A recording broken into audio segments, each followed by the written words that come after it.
Good morning students, भगवान दास तोदी college की online classes में आपका स्वागत करते हैं। जैसा कि हम पढ़ रहे हैं एम्फीबिया के बारे में हमारी बात चल रही है। जो एम्फीबिया क्लास है, एम्फीबिया क्लास के कैरेक्टर्स के बारे में हमने बात की थी कि इसके जो जनरल कैरेक्टर हैं, क्या क्या इसके मुख्य लक्षण हैं जिसकी वजह से ये जो क्लास है बाकी की जो क्लासेस हैं कॉर्डेट्स की या वर्टिब्रेट्स की, जैसे कि फिशीज, रेप्टाइल्स, एवीज और हमारे मैमल्स, इनसे किस प्रकार से ये अलग थी। हमने इसके कैरेक्टर स्टडी किए, एम्फीबिया क्यों कहते हैं। अब हम इसी कंटेक्स्ट में आगे इसका ब्रीफली जो है क्लासिफिकेशन की बात करेंगे। डिटेल्ड में क्लासिफिकेशन यहाँ नहीं पढ़ाया जाएगा, आपको डिटेल्ड में क्लासिफिकेशन पढ़ाया जाएगा थर्ड ईयर के अंदर, लेकिन यहाँ फर्स्ट ईयर के अंदर अपनों केवल आउटलाइन स्टडी करनी है ना, क्योंकि आपका जो सेक्शन बी के अंदर सेक्शन ए के अंदर जो दिया गया है क्लासिफिकेशन का पार्ट, क्योंकि हम पूरा invertebrate vertebrate complete animal kingdom का क्लासिफिकेशन जब लेके चल रहे हैं तो हमें केवल आउटलाइन पढ़नी है। तो हम इसमें जो मुख्य ऑर्डर आते हैं उसकी बात करेंगे और किस आधार पे इसको बांटा गया है। ओनली आउटलाइन क्लासिफिकेशन अपन इसमें स्टडी करेंगे। एम्फीबिया को मुख्य रूप से किस तरीके से बांटा गया है और मुख्य कौन कौन से इसके ऑर्डर हैं और उसके क्या कैरेक्टर हैं, एग्जाम्पल क्या है, वही आज के वीडियो के अंदर हम क्या करेंगे उसके बारे में बात करेंगे। तो चलिए, एम्फीबिया क्लासिफिकेशन आज हमारी हेडिंग है कि एम्फीबिया को किस प्रकार से क्लासिफाई किया जाता है। तो आपको बता दें कि एम्फीबिया जो है इसके, देखिए इसको मुख्य रूप से अगर हम बांटते हैं, एम्फीबिया को मुख्य रूप से अपन इसको तीन भागों के अंदर बांटते हैं। एपोडा, ठीक है, एपोडा ऑर्डर जो है इसका, तीन ऑर्डर्स के अंदर इसको मुख्य रूप से बांटा जाता है एम्फीबिया के प्राणियों को। कौन कौन से ऑर्डर हैं जो मैंने आपको बताया? एपोडा, यूरोडेला और तीसरा क्या है? तीसरा ऑर्डर है अपना एन्यूरा। तो एपोडा को और क्या कहा जाता है? जिम्नोफियोना। एपोडा को और क्या कह सकते हैं हम? दूसरा नाम क्या है इसका? जिम्नोफियोना। दूसरा क्या है? यूरोडेला। यूरोडेला ऑर्डर है और इसको और क्या कहा जाता है? कोडेटा के नाम से भी जाना जाता है, कोडेटा। तीसरा ऑर्डर, तीसरा जो पार्ट है, तीसरे ऑर्डर जो है इसका हम जो बात करेंगे उसको हम कहते हैं एन्यूरा। एन्यूरा, और एन्यूरा जो ऑर्डर है, एन्यूरा को ही सैलेंशिया भी कहा जाता है। क्या कहते हैं? सैलेंशिया। इस तरीके से हम इसको कितने उसमें बांट दिया हमने? एपोडा, दूसरा यूरोडेला और तीसरा एन्यूरा, और इसके दोनों नाम जो और क्या क्या कहते हैं वो भी मैंने इसमें लिख दिए। तो ये तीन क्लासेस के अंदर इसको हमने बांटा है। किस आधार पर बांटा है? सबसे पहले तो यही पहचान करनी पड़ती है कि आखिर वैज्ञानिकों ने किस आधार पे इसको क्लासिफाई किया। तो बेस क्या है? हम उसके क्या देखते हैं? लोकोमोटरी ऑर्गन्स देखते हैं या गमन अंग देखते हैं, जिनसे चलता है जंतु, गमन करता है, उसको देखा जाता है, गमन अंगों को देखा जाता है। गमन अंगों के आधार पे ही इसको हमने जो है तीन कैटेगरीज या तीन ऑर्डर्स में वैज्ञानिकों ने इसको क्या किया? डिवाइड कर दिया। जिसमें गमन अंग आपको पता है कि टेट्रापोड जंतु होते हैं, है ना। फर्स्ट टेट्रापोड जंतु यही थे जिनके, टेट्रापोड का मतलब होता है चार लिम्स पाए जाते हैं, अग्रपाद और पश्चपाद, जिसको अपन क्या कह सकते हैं? हाथ और पैर अपन जिनको बोलते हैं। ये केवल इन्हीं प्राणियों में सबसे पहले देखने को मिले। इनसे पहले कौन पाई जाती थी? मछलियां पाई जा रही थी। तो मछलियों में तो नहीं थे अग्रपाद पश्चपाद, इसलिए उनको अपन टेट्रापोड नहीं कह सकते। अब ये कौन से सुपर ऑर्डर का है? एम्फीबिया सुपर ऑर्डर क्या था इसका? टेट्रापोड। और टेट्रापोड के अंदर सबसे पहली कौन सी क्लास थी? एम्फीबिया। और एम्फीबिया के क्लासिफिकेशन जब हम पढ़ते हैं आगे, ऑर्डर तीन ऑर्डर में बांटा गया है। किस आधार पे बांटा गया है? इसमें लोकोमोटरी ऑर्गन्स या गमन अंगों के आधार पे बांटा गया है। और गमन अंग इसमें उपस्थित हैं या उपस्थित नहीं है, इस आधार पे हमने इसकी तीन कैटेगरी बना दी। तो बेस क्या था इस क्लासिफिकेशन का एम्फीबिया का? यहां मैं लिख देता हूं, on the basis of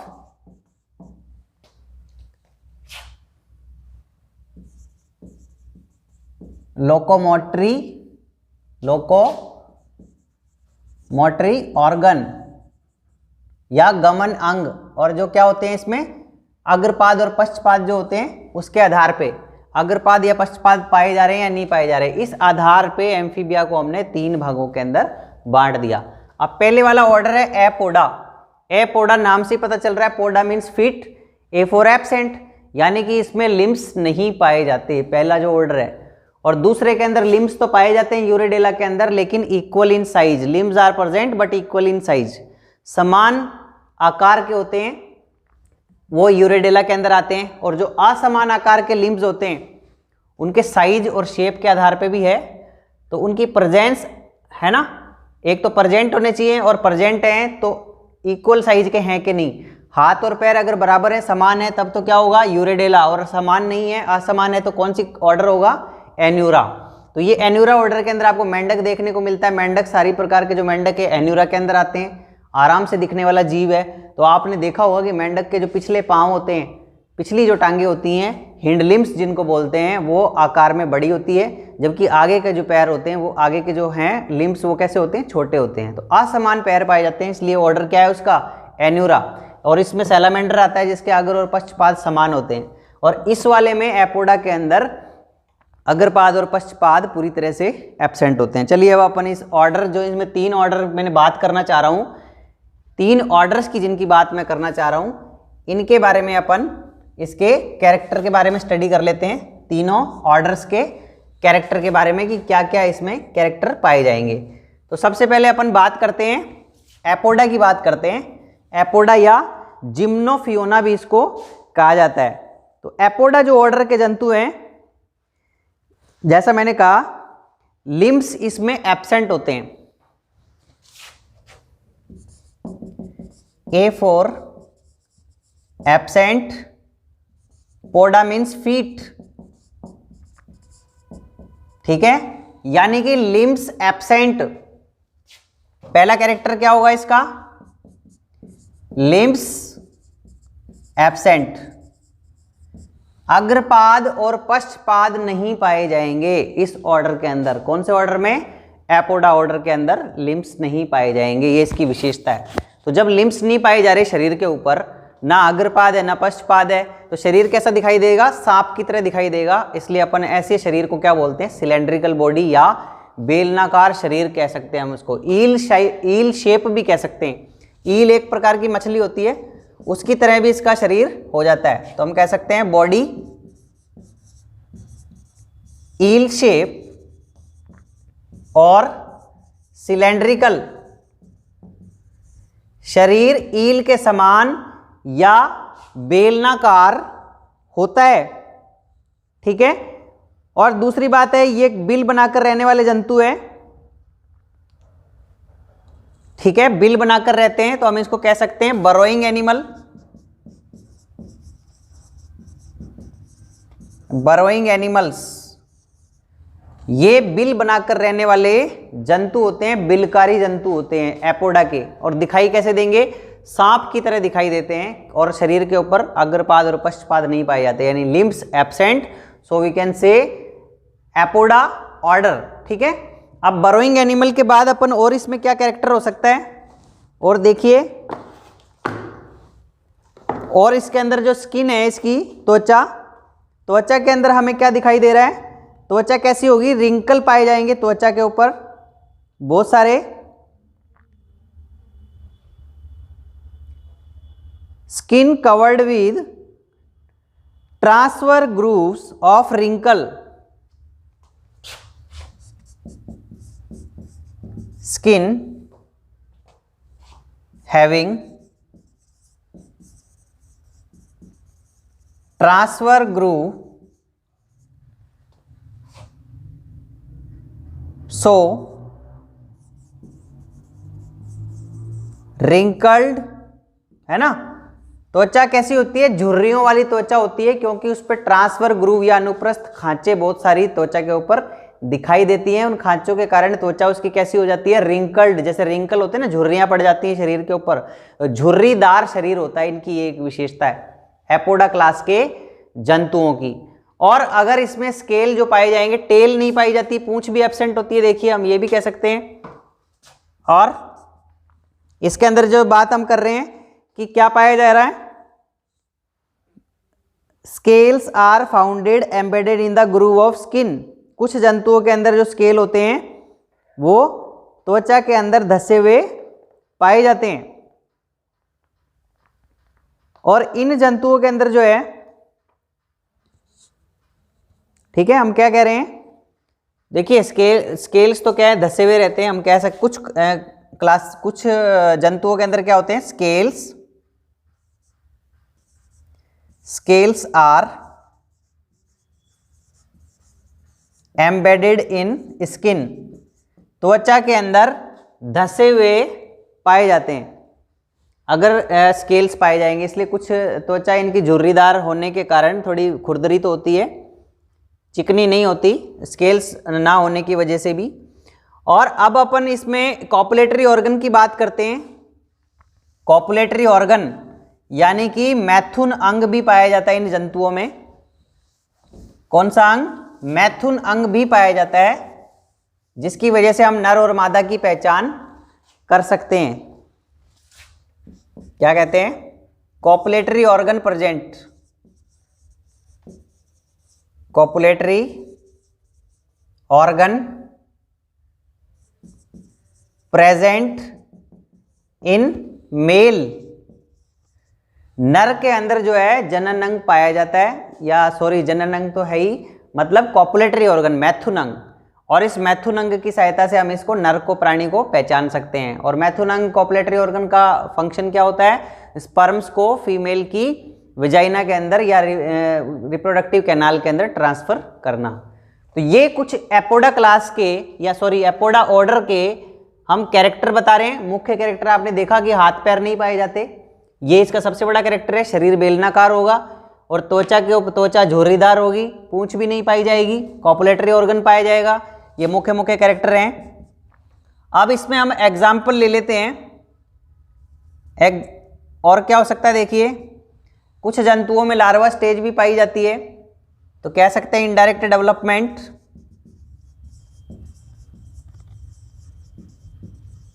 indirect development पाया जाता है। एग्जाम्पल देख लेते हैं अपन इसके। इक्थियोफिस, ये जंतु है इक्थियोफिस, है ना, इसके बारे में आपने सुना होगा, इसको ब्लाइंड वर्म भी कहते हैं। ये जो इक्थियोफिस जंतु है, इसके अलावा साइफोनॉप्स, एक और ले सकते हैं इक्थियोफिस के अलावा, साइफोनॉप्स। ये कुछ एग्जाम्पल हैं। इक्थियोफिस जो है, इसको ब्लाइंड वर्म भी कहते हैं। ये बिल्कुल कैसा दिखाई देगा, देखिए अगर हम इसको देखें तो इस तरह से इनका शरीर होता है, जैसे मैंने कहा सांप की तरह होता है, स्पाइरल, जिस पे किसी प्रकार के क्या नहीं पाए जाते, एम्फीबिया का सदस्य तो है ही ये। तो इसके जो है इस तरह से किसी तरह का इसकी बॉडी के ऊपर कोई लिम्स नहीं पाए जाते, बेलनाकार शरीर आपको इसका दिखाई दे रहा है। इक्थियोफिस इस तरह का जंतु होता है, स्पाइरल, किसी तरह के लिम्स एब्सेंट है, माउथ पाया जा रहा है ना। सिंपल सा जंतु दिखाई देता है, बेलनाकार, कहने का मतलब सांप की तरह दिखने वाला। मेन कैरेक्टर इसके मैंने स्टडी कर लिए, आपको बता दिया। इक्थियोफिस, ब्लाइंड वर्म इसका मेन है। अब यूरेडेला क्लास में लेते हैं अपन, ये तो इसको यूं कर लेते हैं। यूरेडेला क्लास के क्या कैरेक्टर हैं, यूरेडेला क्लास का सबसे इंपॉर्टेंट कैरेक्टर है, ऑर्डर का क्या इंपॉर्टेंट कैरेक्टर है यूरेडेला का, सबसे पहला limbs present and equal in size. ठीक है, शरीर पर अग्रपाद और पश्चपाद पाए जाते हैं, लेकिन आकार में दोनों क्या होंगे, समान होंगे। आगे के हाथ और पीछे के जो पैर अपन बात कर रहे हैं, जिनको अपन लिम्स कहते हैं, पाद कहते हैं, अग्रपाद पश्चपाद कहते हैं, दोनों साइज के अंदर समान होंगे, छोटे बड़े नहीं होंगे।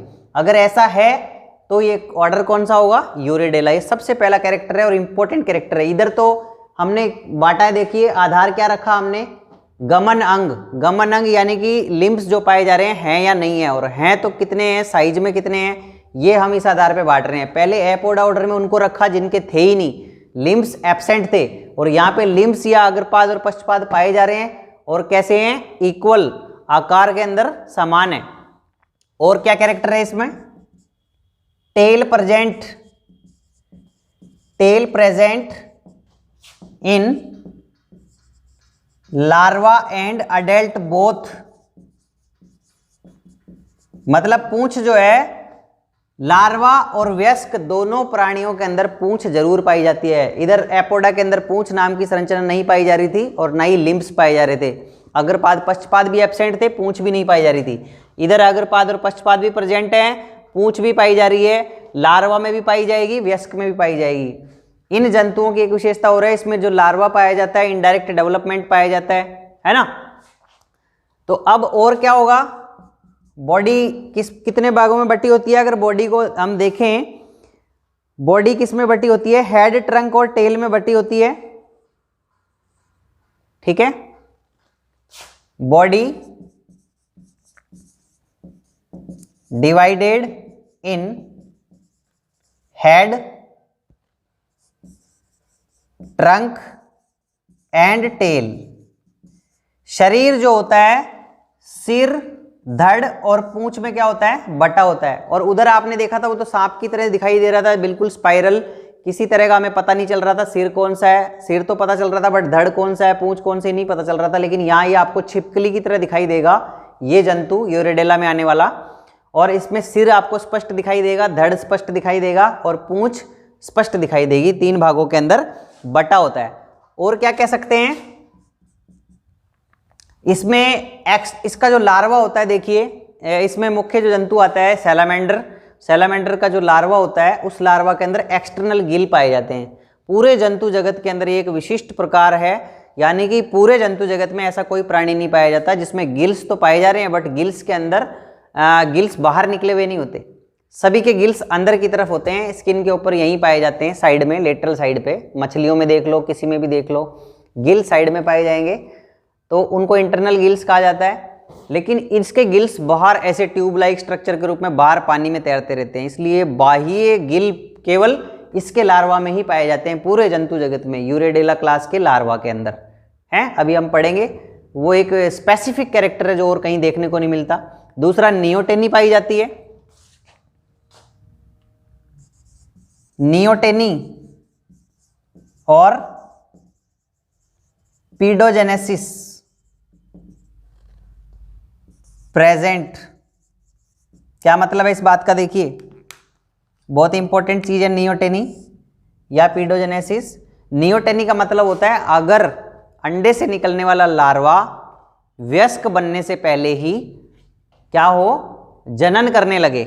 मेरी बात समझ रहे हो, यानी जब लार्वा अवस्था में रहते ही उसके टेस्टिस और ओवेरी रिप्रोडक्टिव ऑर्गन जो हैं वो मैच्योर हो जाएं, स्पर्म और ओवा का निर्माण करना शुरू कर दें और फिर वो जनन करने में सक्षम हो सके लार्वा अवस्था में ही, तो ऐसी अवस्था क्या कहलाती है, नियोटेनी कहलाती है।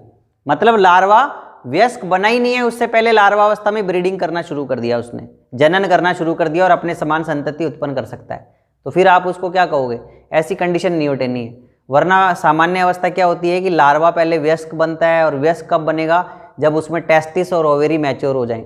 लेकिन यहाँ पे पहले ये मैच्योर होकर के निर्माण करना शुरू कर दिया जनन कोशिकाओं का, और जनन भी करने लगा। इसलिए ये यूरिडेला क्लास का एक इंपॉर्टेंट कैरेक्टर है, नियोटेनी पाई जाती है।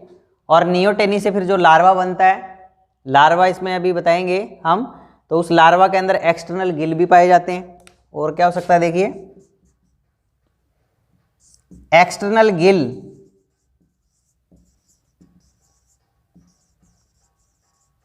प्रेजेंट इन लार्वा के अंदर बाह्य गिल पाए जाते हैं। जो मैंने आपको बताया, बाह्य गिल पूरे जंतु जगत में केवल इन्हीं में अंदर पाए जाते हैं और किसी के अंदर भी नहीं पाए जाते। ठीक है, और क्या हो सकता है, जो लार्वा इसका जो हम देखते हैं, इनका जो लार्वा होता है, देखिए इसमें कई तरह के हम जंतुओं की बात करते हैं, जिसमें कौन कौन से जंतु इसमें आते हैं। सैलामेंडर आता है, प्रोटियस, नेक्टूरस, सायरन। एक्सोलोटल लार्वा होता है, एम्बाइस्टोमा, एग्जाम्पल लिख लेते हैं। एग्जाम्पल, एम्बाइस्टोमा, इसको टाइगर सैलामेंडर कहते हैं। इसका लार्वा कौन सा कहलाता है? Axolotl larva, axolotl larva. इसके अलावा और जंतु हैं प्रोटियस, नेक्टूरस। ये सारे जंतु जो हैं, देखिए एम्बियोस्टोमा का लार्वा क्या है? एक्सोलोटल लार्वा, और इसमें बाह्य पाए जाते हैं। तो मैंने आपको कुछ इंपॉर्टेंट ये बता दिए हैं जो इसको अलग रखते हैं बिल्कुल, और इसके उदाहरण भी बता दिए मैंने मुख्य मुख्य। अब और आप बाकी के कैरेक्टर इसमें मिलते जुलते ही हैं, बाह्य निषेचन होता है और ये सब हमें बताने की आवश्यकता नहीं। जो स्पेसिफिक कैरेक्टर है वही हम यहाँ पे डिस्कस कर रहे हैं और एक आउटलाइन क्लासिफिकेशन को डिस्कस करने की कोशिश कर रहे हैं पूरी तरीके से कि इसके सारे पॉइंट्स हमारे क्लियर हो जाएं। इसके बाद अपन एन्यूरा क्लास की बात करते हैं। तो एन्यूरा क्लास जिसमें मेंढक आते हैं, इसका सबसे बड़ा कैरेक्टर, लिम्स पाए जाते हैं लेकिन unequal in size. Limbs unequal in size, यानी आकार में अग्रपाद पश्चपाद तो पाए जाएंगे शरीर पर, लेकिन आकार में असमान होते हैं। यहां आकार में कैसे थे? समान थे, और यहां आकार में कैसे? असमान है। आगे के पैर छोटे, सॉरी आगे के जो लिम्स हैं वो छोटे होते हैं, पीछे वाले बड़े होते हैं। तो हम कह सकते हैं limbs unequal in size, fore limbs are short, fore limbs short and hind limbs long. पश्चपाद कैसे होते हैं? बड़े होते हैं, और अग्रपाद छोटे होते हैं। और क्या होता है? शरीर जो होता है, शरीर के ऊपर जो नेक नहीं पाई जाती, शरीर जो होता है उसमें हेड और जो थोरेक्स भाग होता है या जो ट्रंक होता है, सिर और धड़ आपस में जुड़ जाते हैं, इसलिए गर्दन नहीं पाई जाती इसमें। हम कह सकते हैं हेड फ्यूज्ड विद ट्रंक, धड़ के साथ जुड़ा होता है। सो नेक एब्सेंट, गला नहीं पाया जाता या गर्दन नहीं पाई जाती। ठीक है। Tail present in larva stage, tail present in larva only, larva अवस्था में पूंछ पाई जाती है। मेंढक का लार्वा सभी ने देखा, टेडपोल लार्वा, टेडपोल में पूंछ होती है और श्वसन के लिए गिल्स पाए जाते हैं, लेकिन जब वयस्क बनता है तो उसके अंदर पूंछ गायब हो जाती है, और साथ में श्वसन किसके द्वारा करने लग जाता है? फेफड़ों से या फिर स्किन से रेस्पिरेशन करना शुरू कर देता है। और क्या कैरेक्टर होगा एन्यूरा क्लास का? इंपॉर्टेंट, जो और किसी में नहीं पाया जाता, केवल इन्हीं में पाया जाता है जो हम बात कर रहे हैं। एन्यूरा के अंदर और क्या हो सकता है? देखिए, हेड और ट्रंक फ्यूज हो जाते हैं, नेक और टेल नहीं पाई जाती, फोर लिम्ब शॉर्ट होते हैं, गिल्स एब्सेंट होते हैं, रेस्पिरेशन लंग्स के द्वारा करता है। ये क्या कह सकते हैं हम? रेस्पिरेशन किसके द्वारा करता है? गिल्स के द्वारा। Respiration bye gills in larva only, यानी गिल के द्वारा रेस्पिरेशन कौन करता है? खाली लार्वा, है ना। लार्वा अवस्था में पानी में होती है लार्वा अवस्था इसकी, तो वहां ये गिल्स के द्वारा करेगा। लेकिन जब वयस्क बन जाएगा, पृथ्वी पर आ जाएगा, तो वयस्क बनने के बाद ये किसके द्वारा करता है? श्वसन फेफड़ों के द्वारा करता है। In adult by lungs and skin, ठीक है, फेफड़ों के द्वारा और त्वचा के द्वारा श्वसन करना शुरू कर देता है। और इसके एग्जाम्पल क्या क्या हैं? राना टिग्रिना, बूफो यानी कि टोड, एलाइटिस, एलाइटिस नामक मेंढक में पेरेंटल केयर पाई जाती है। बहुत सारे मेंढक है, आप कोई सा भी जो है सभी इसके एग्जाम्पल हैं एन्यूरा ऑर्डर के। जो मुख्य मुख्य इसके जो थे, जो इसको स्पेसिफिक बनाते हैं, विशिष्ट बनाते हैं, उन ऑर्डर के बारे में मैंने बिल्कुल पॉइंट टू पॉइंट आपको बताया। जो मुख्य कैरेक्टर है वो की है, इसकी चाबी है पहचानने की इन ऑर्डर्स को, वही अपनों ने डिस्कस किए हैं। और example Rana tigrina Indian frog, Bufo toad होता है, एलाइटिस जो होता है ये भी एक मेंढक है, इसका जो मेल होता है पेरेंटल केयर शो करता है, इसको मिडवाइफ टॉड भी कहते हैं एलाइटिस को। और भी बहुत सारे मेंढक है जैसे पाइपा है ना, और बहुत तरह के मेंढक होते हैं, रैकोफोरस है, तो ये सारे मेंढक जो हैं एन्यूरा ऑर्डर के अंदर आते हैं। फ्रॉग जितने भी हैं किस में आते हैं? एन्यूरा ऑर्डर के अंदर आते हैं। सो आज के हमने इस लेक्चर के अंदर जो है एम्फीबिया के क्लासिफिकेशन को एक ब्रीफली डिस्कस किया है विस्तार से। मुझे लगता है कि ये सभी पॉइंट्स हमने पूरी तरह से डिस्कस कर लिए और इसके तीनों ऑर्डर्स की जो की मेन कैरेक्टर हैं, की कैरेक्टर्स जो हैं, उसके बारे में हमने इसको बताने की पूरी कोशिश की है विस्तार से, और सभी के एग्जाम्पल के साथ और इसके कैरेक्टर के साथ हमने पूरे एम्फीबिया के क्लासिफिकेशन जो लिविंग जंतु जितने पाए जा रहे हैं उसके बारे में हमने आज बात की। So thank you all of you हमारे साथ जुड़े रहने के लिए, हमारे वीडियो को देखने के लिए, वॉचिंग करने के लिए आपका बहुत बहुत शुक्रिया, धन्यवाद।